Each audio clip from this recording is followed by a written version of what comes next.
There's a cultural trope with Madam Go.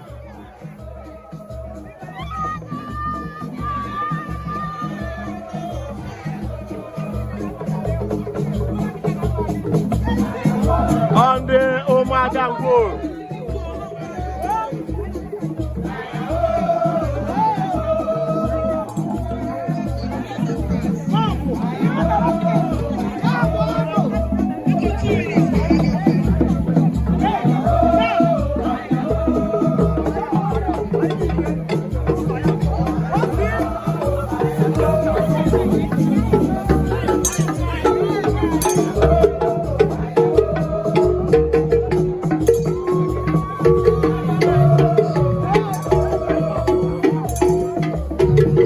But I like Penagua, Vicious, and Agua being on that ship with Akora Gavara.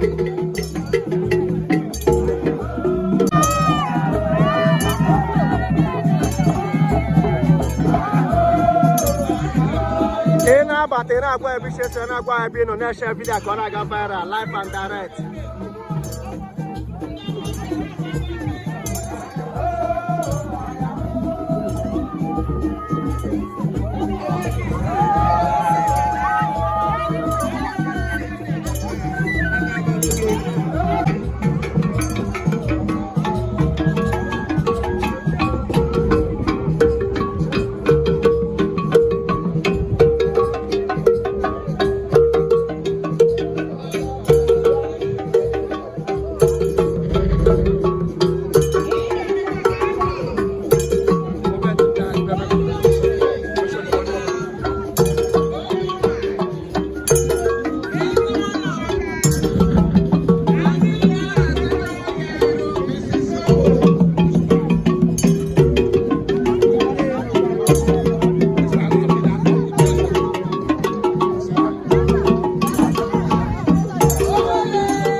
On the Obunage, I have an honorable.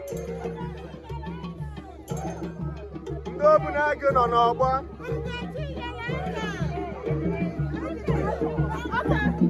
In-law from Obunage, FBI nigga. Edeka actually, Dr. Mrs. Numwanye. Dr. Mrs. Tony Uche Enega. On life and direct.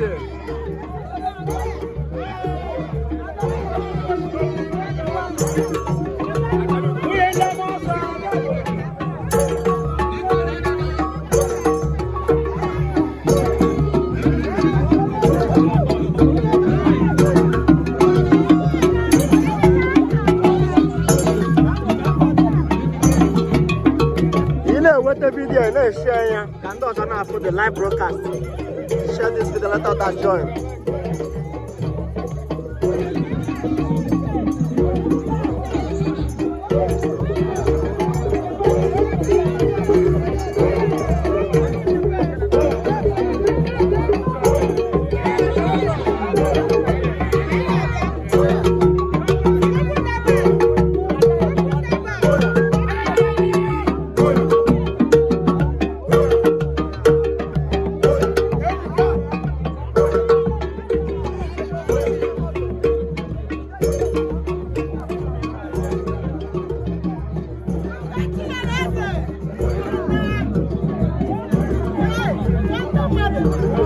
Dr. Mrs.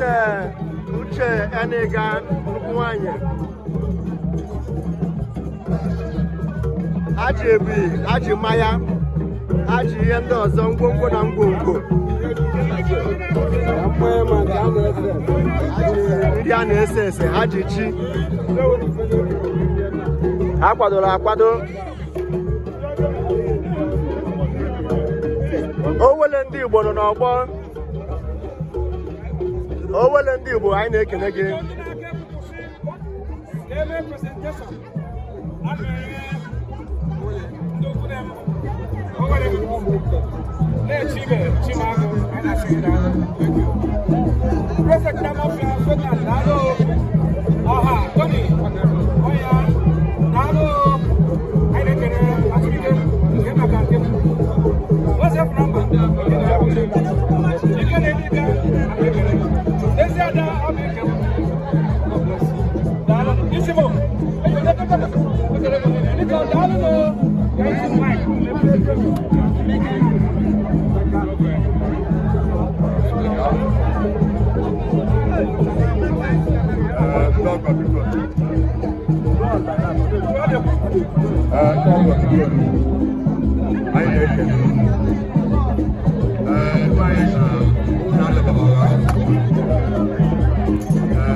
Ụmụada ngwo ha na-eji ikele nwanne ha nwanyị.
Ụmụada ngwo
Oga, please, can you shift?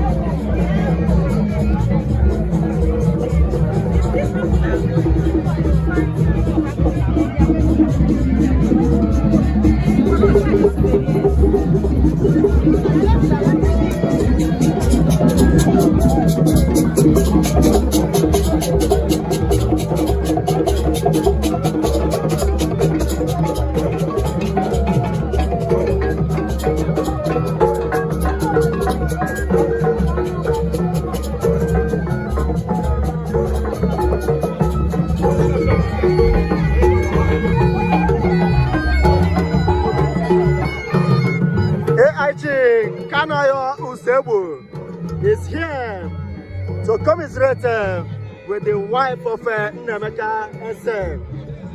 And I said the immediate Park Commissioner of Police Enugu State and now AIG. I know I say no, all the one in Enugu State. I'm your former. Is highly welcome to Enugu State. The immediate Past Commissioner is here live. The AIG Kanayo Usebu, our own man, our person, is here live at Abodo, the local government area of Enugu State.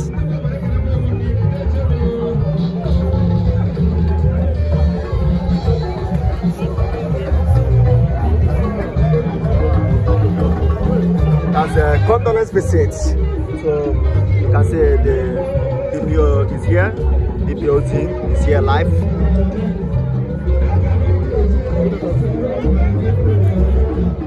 It's a Quebecan.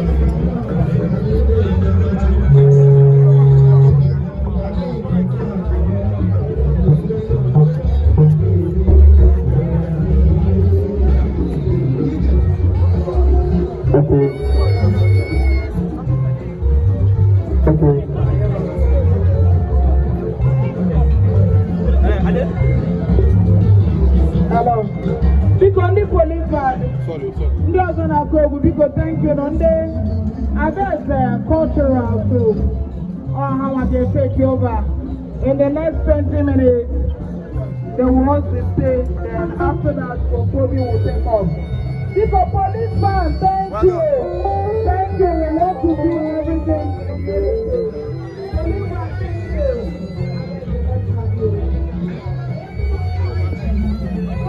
Our person,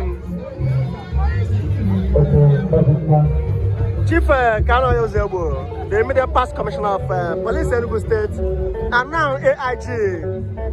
I now say bye bye from Abodo.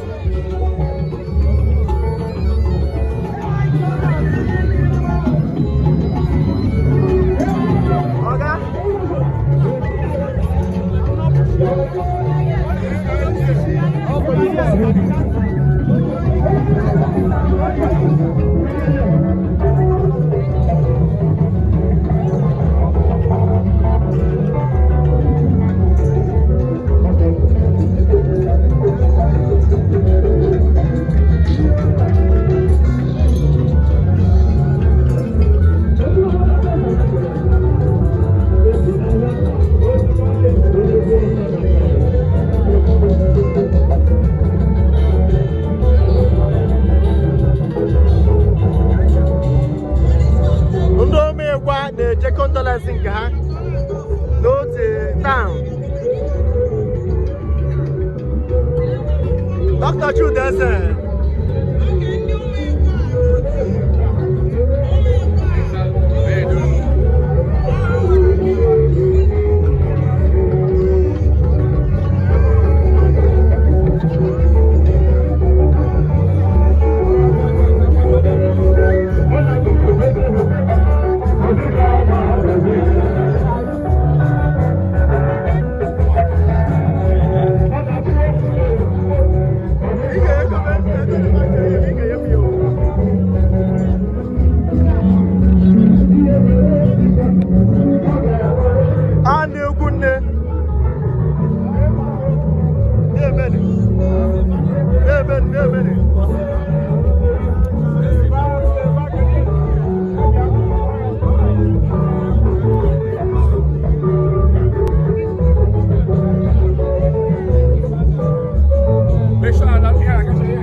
ji ụda efi, ha ji ngwongwo na ngwongwo, ha ji mmanya, ha ji ji. Anyị na-asị ha nnọọ. Anyị hụrụ Christian ọyị ya.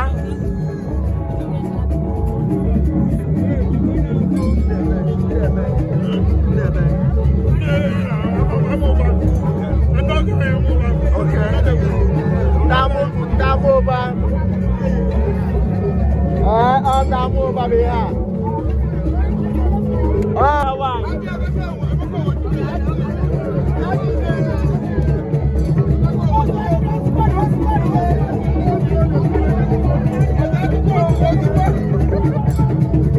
Damoba.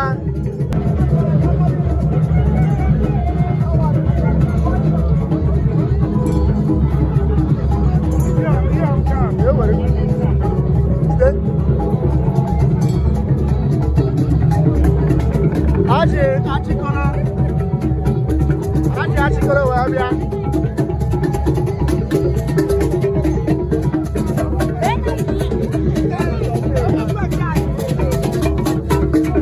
Achikoro ndị agbụrụ.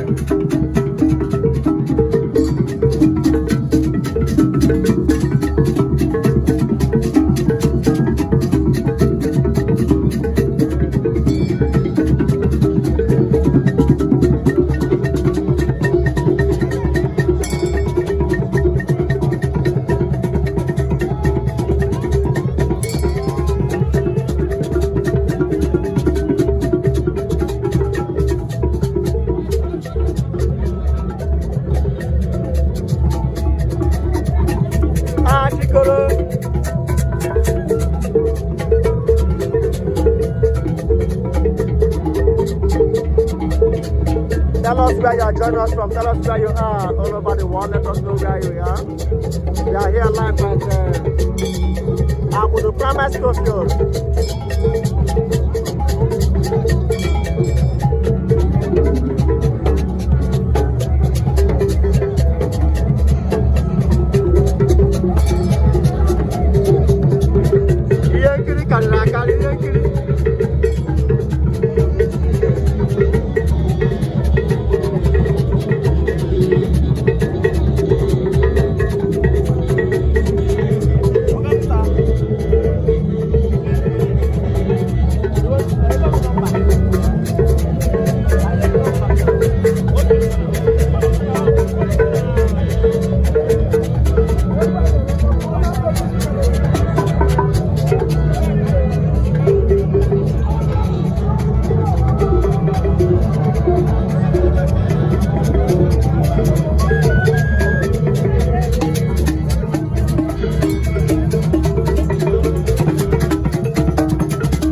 Chief Nnemeka Eze akwara ya kwapụ ya oke ezigbo marịba ọbụ egwu dị ebe a dị ndị a na-akpọ ndị Igede Obunaagụ ndị Adaeze Cultural Dance Igede Obunaagụ ndị polisi DJ ndị egwuru 5 ebe a ọhịa wọtụ ya ndị achịkọrọ akwụdo ote na ebe a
ihe ọ na-eke 1,000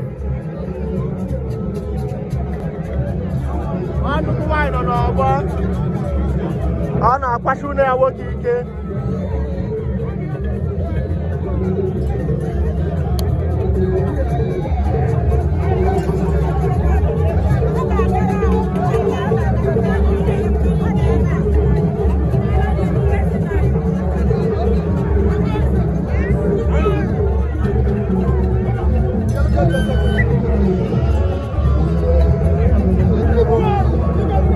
nnukwu nwaanyị nọ n'ọgbọ une Chief Nnemeka Eze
confirm live and direct nnukwu nwaanyị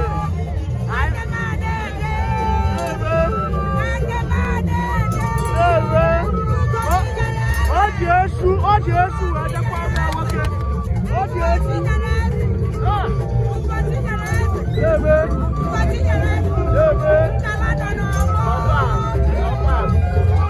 ọ na-akpọtụ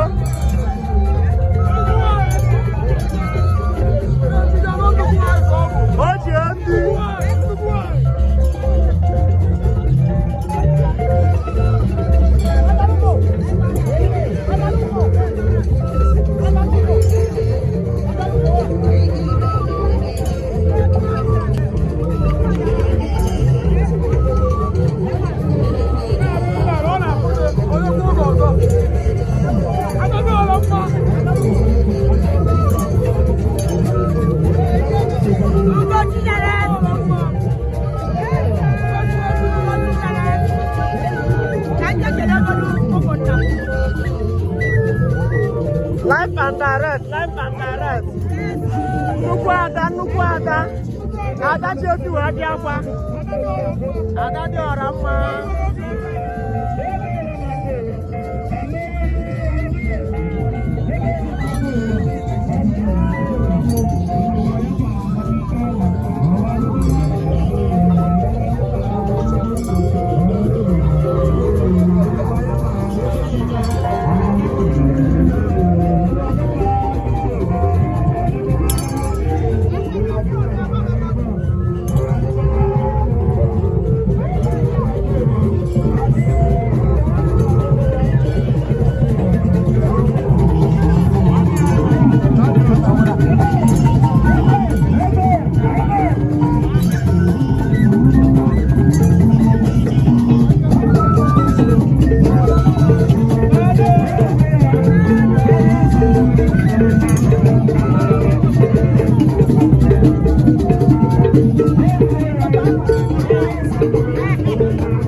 Ezigbo ma na ụmụneke ose ọ ya ji eme ọnụ the former governor of Enugu State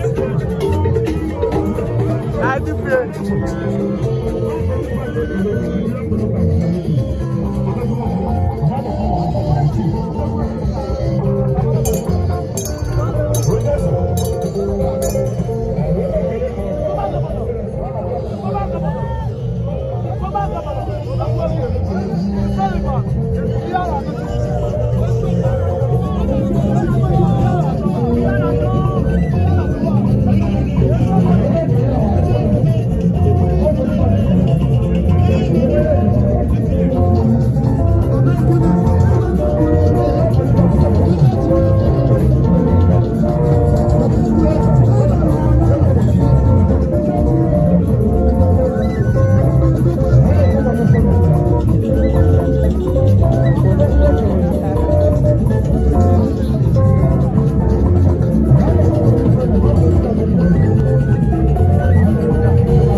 The first daughter of Chief Nnaemeka Eze, our first beautiful daughter.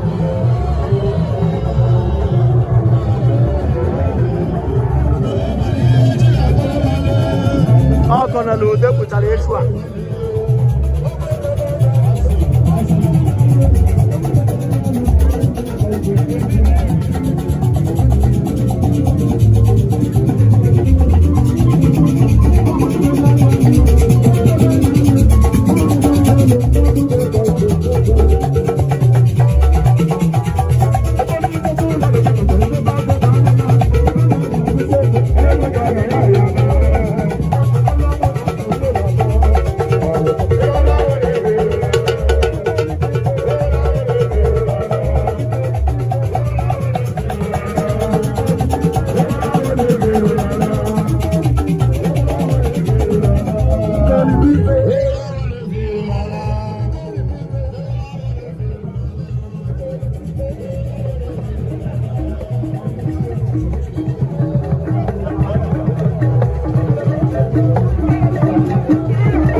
I na shige no. Amen. And amen. Thank you. Very well. I know bye.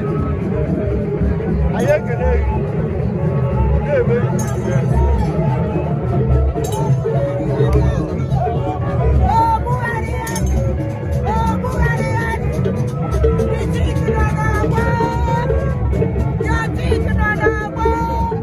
This is High Chief Titus Soya, Overland Demo. I agree. I'm up with TV.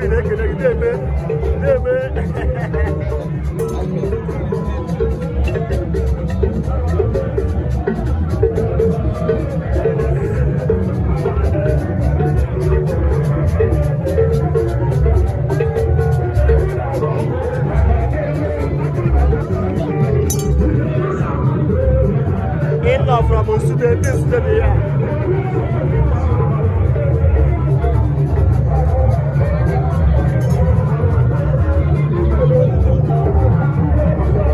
Edmond is an in-law. Edmond is an in-law. Life and direct. I think you know it. Hey,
anyị na-ekele unu maka isoro Amaokwe TV. Ndị ngwo na-akwado ije akwa kịta.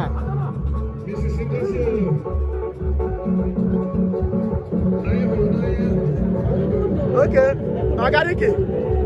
Ogariki. Bye bye. Unaweza kwa akwa. Unaweza kwa akwa.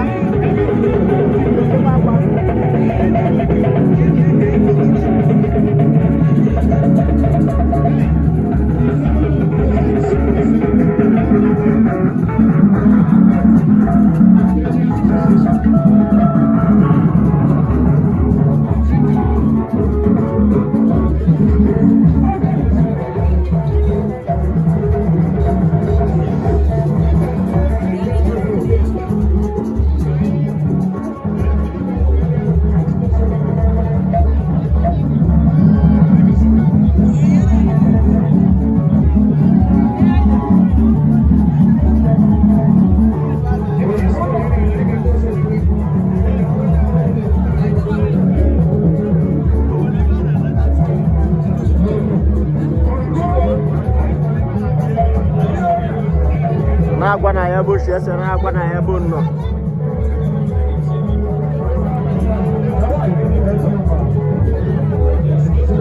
Edmond as in-law.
Onyaga kwa na ebe na I can live.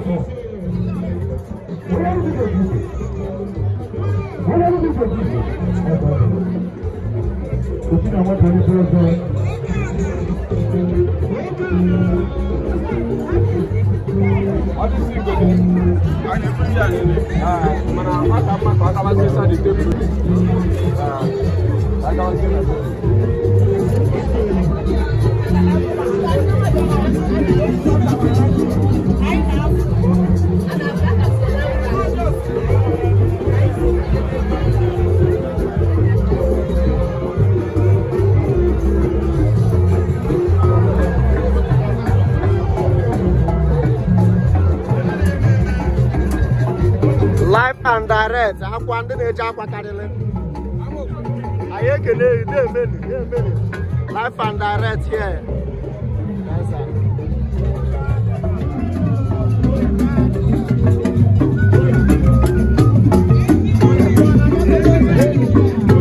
Edmond as the in-law.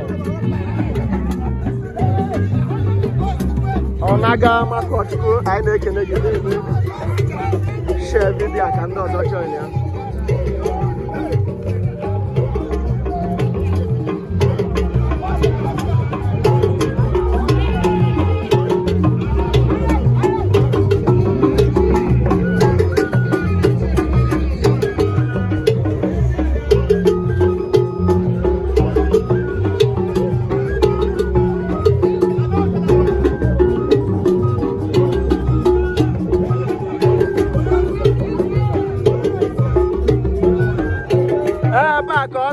Life and direct now to the Primary School Field. The burial reception of Chief Nnameka Eze. Oh, you do come. Ugochi Eleze, one of women good. I should go check Yachen Koma. If you are joining us, tell us where you're joining us from, tell us where you're watching from.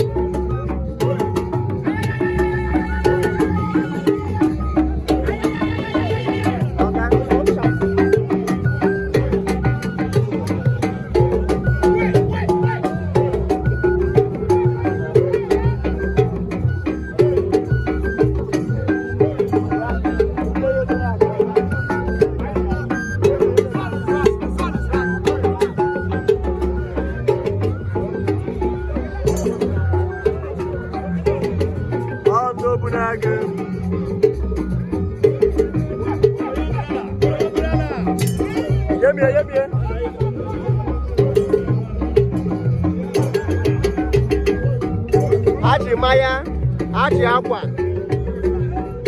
Aji Edichi, Webia, Aina Shiano. Deme. On our bottle.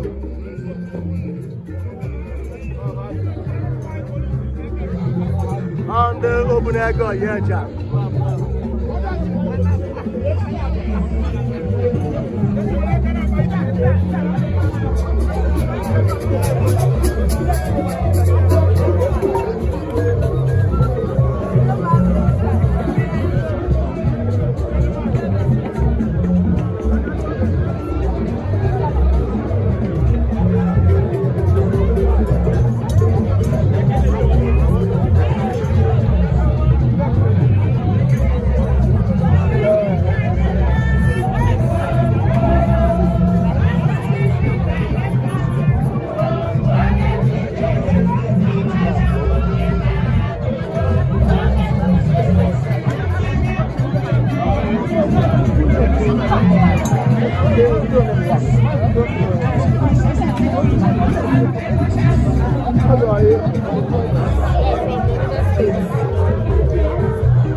Okay, these are police officers commiserating with the wife of Chief Nnaemeka Eze.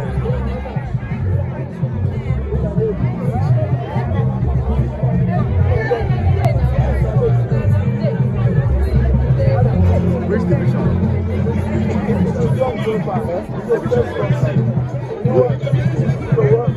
Who is that? We are from Lagos. Okay.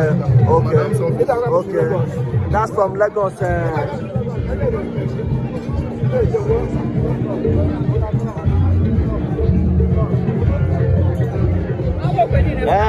Lolo, ngwa.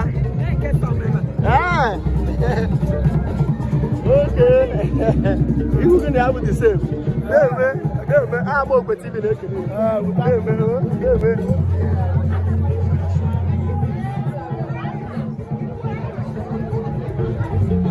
Okay, very good. People are coming to commiserate with her. And as you are watching the broadcast, tell us where you're watching from, tell us where you are. She's here attending to different people.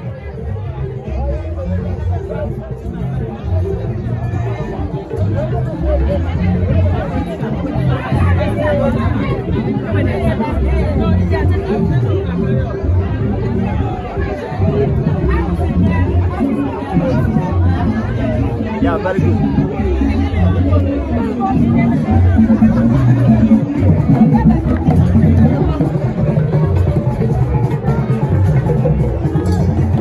This is the Honorable Commissioner of Science, Technology and Innovation, Honorable Prince of Mbrumbu Kingdom. You're highly welcome to Abudu Asian Kingdom.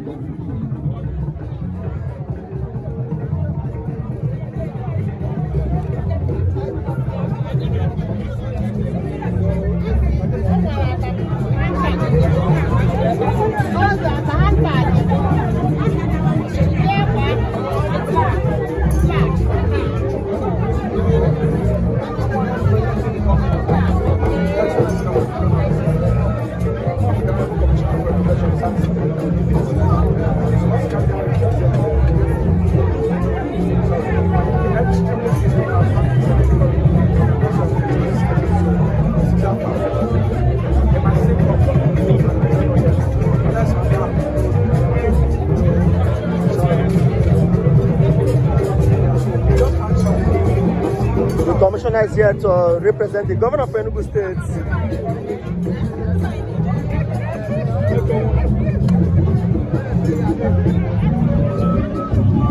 Prince of Mbrumbu, okay. A powerful man, Honorable Commissioner of Science, Technology and Innovation. Excuse me, can you go back, please? And innovation.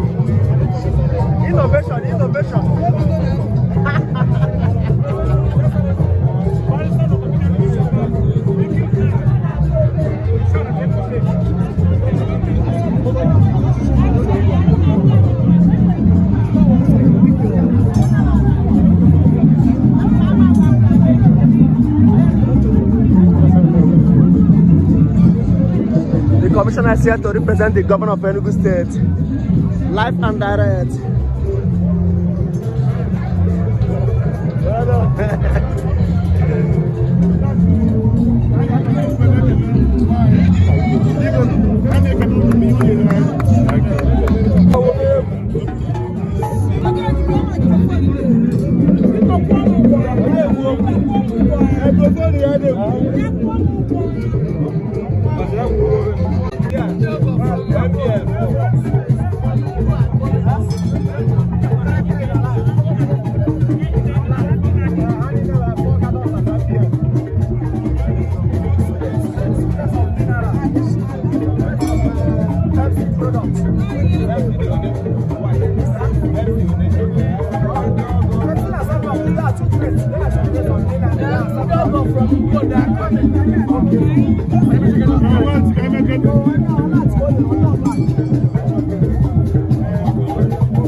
Okada anyị na-ekene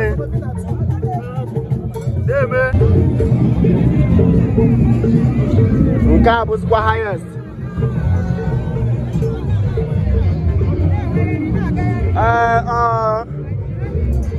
Omo Chief Nnemeka Ezehane representing the mother here and the Ngwo Ogo ne Eshua ji wee bịa dị egwu hapụ ya life Eshua dịka all highest ewele hey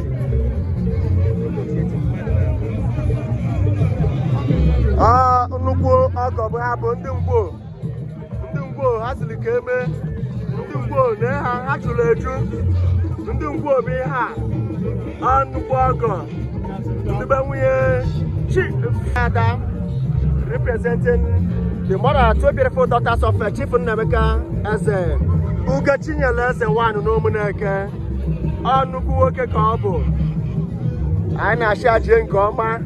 We thank God for the life he lived. We are happy. We are here live and direct.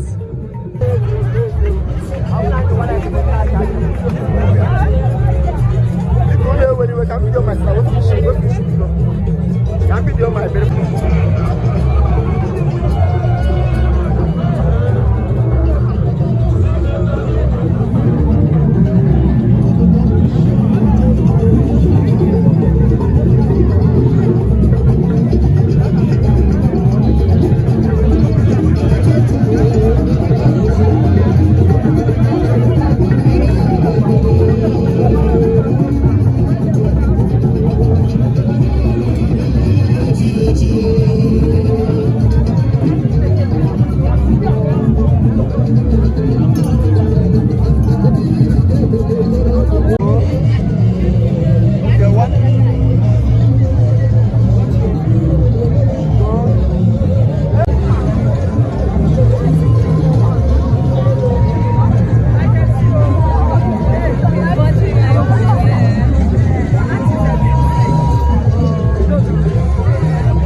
very well. Poor people, that's see the crowd, see the population.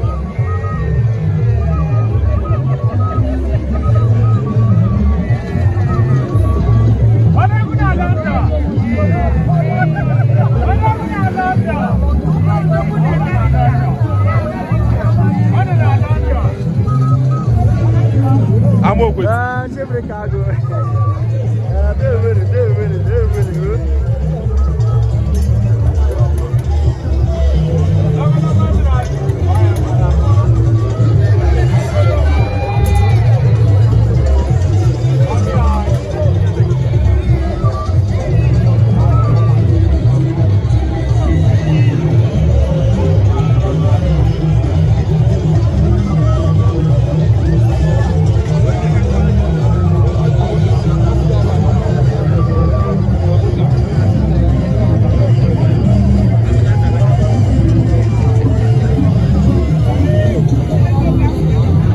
That are making presentation, there's a network issue, so I have to shift a little bit. So Ngwo is still there presenting with a very big cow, very large cow, drinks, yam, so many things. Ngwo kwado wee bịa.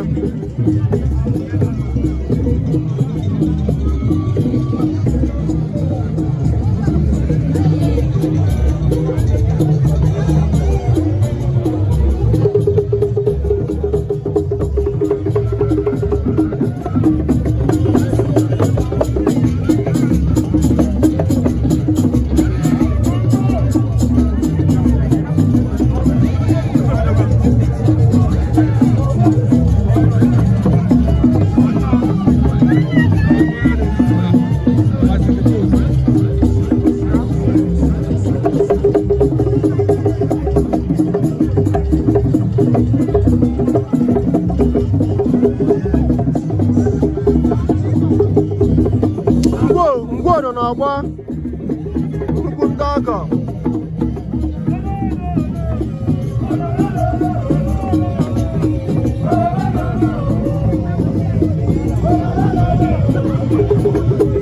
nnukwu ndị ọgọrọ n'ọgbọ.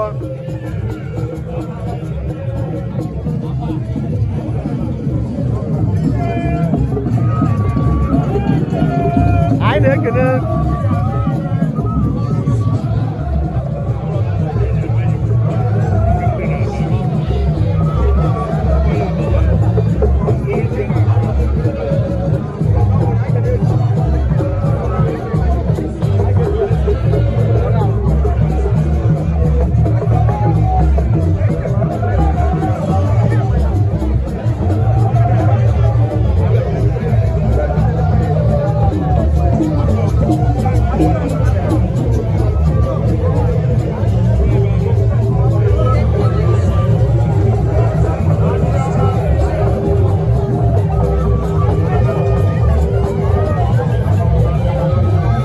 Prince Richard Ago.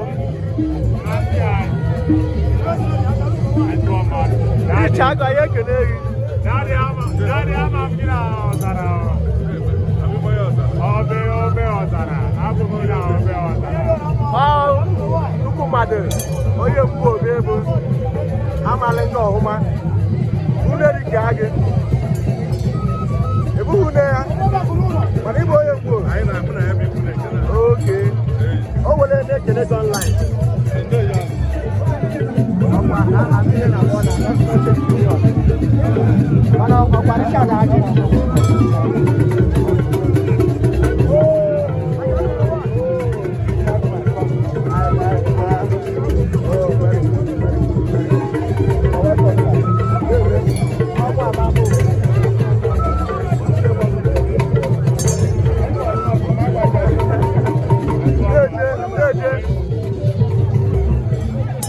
Check million, I can hear you.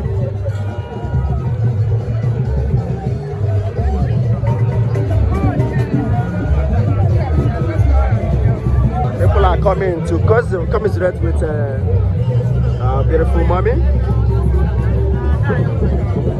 This is Kochi SM, the beautiful wife of Chief Nemeka SM.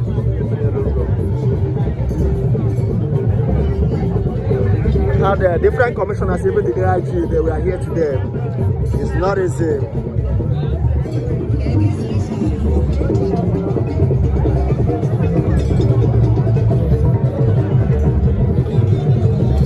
Madam Gono.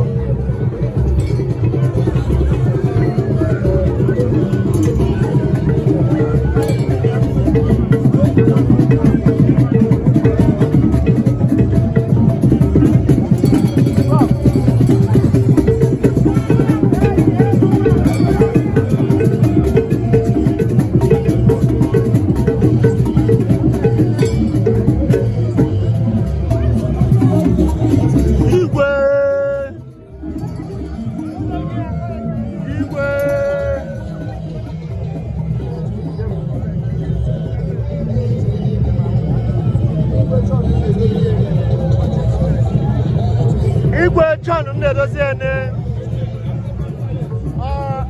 nwoke bụ anyị na-asị igwe nnọọ igwe ya na igwe kabinet na ndịta union asụrụ esu n'ebe ọ nọ n'ebe ọ na-ebe enyi n'ebe ọ na-ebe enyi n'ebe ọ na-ebe enyi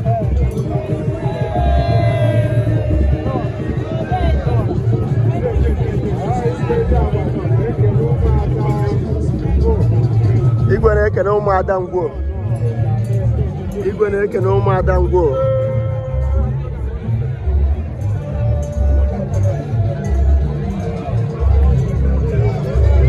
Okay. I greet you, my brother. I will tell him that you are greeting him. You can tell me your name so that I will also tell Prof that you are greeting him.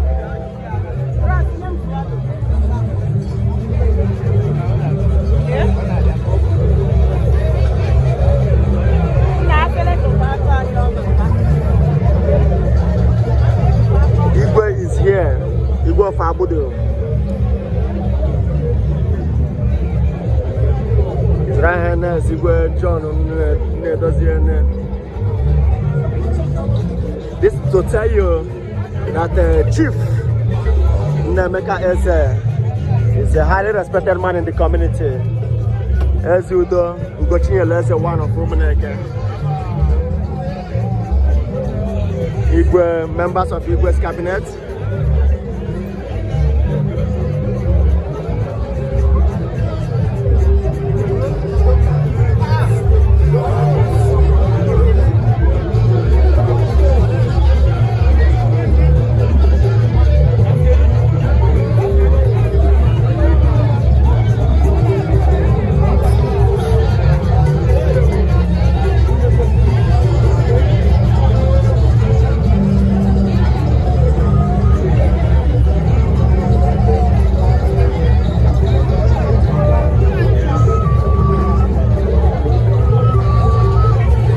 So much crowd here.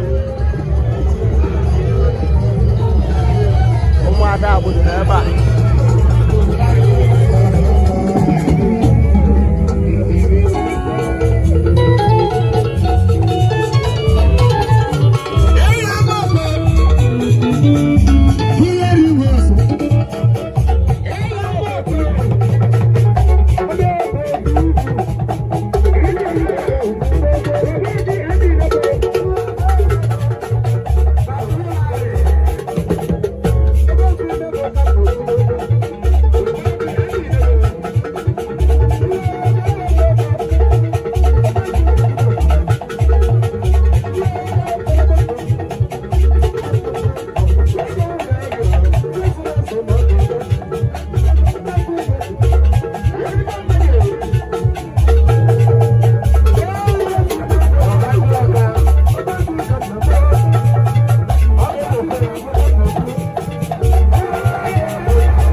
I'll be back very soon. Let me refreshen up and come back again. I'll be back very soon. Thank you for joining our Bookman TV. Don't go anywhere because just a few minutes. I'll be back again live.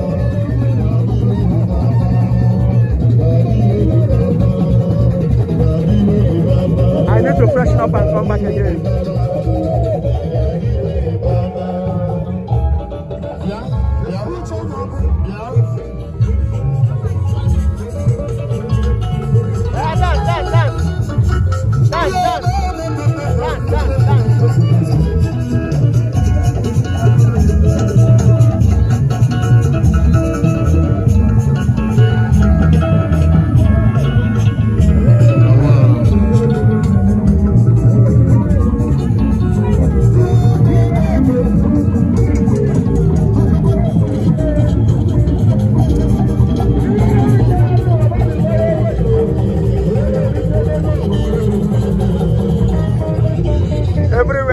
up with people.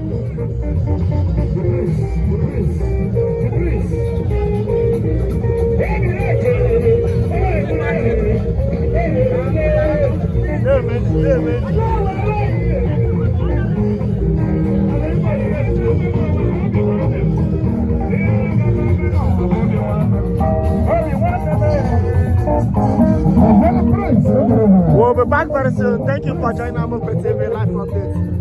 Thank you.